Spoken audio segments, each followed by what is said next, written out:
Tara a mis le cap sur la Méditerranée. Ce voilier a pour mission d'étudier et de comprendre l'impact des changements climatiques et de la crise écologique sur les océans.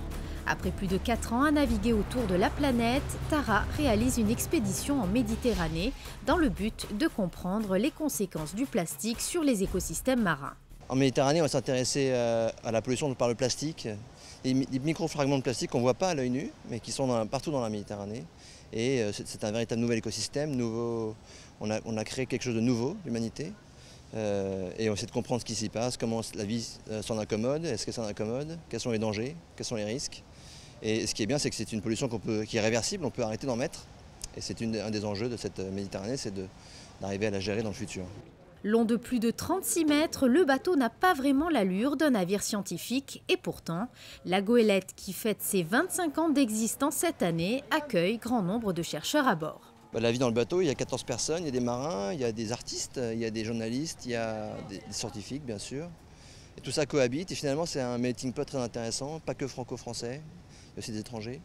Et cette part de l'aventure humaine est très importante pour aussi une émulation de groupe, pour parler des gens différents, de façon différente.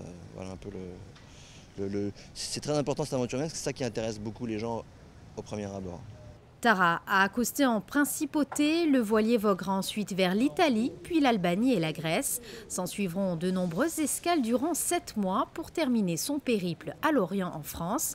Projections, expositions, sorties scolaires, conférences avec des associations locales. À chaque fois, les visiteurs sont les bienvenus. Très important, c'est capital même je dirais. Vous savez, l'environnement est passé à la dernière priorité des gens devant le quotidien avec la crise actuelle. C'est important de parler d'environnement, d'enchanter un peu les gens, de réenchanter l'océan, de reparler d'aventures, d'expéditions comme ça autour du monde et en Méditerranée en particulier. Et Monaco est un partenaire depuis longtemps de Tara par le Yacht Club de Monaco, par la Fondation du Prince Albert II.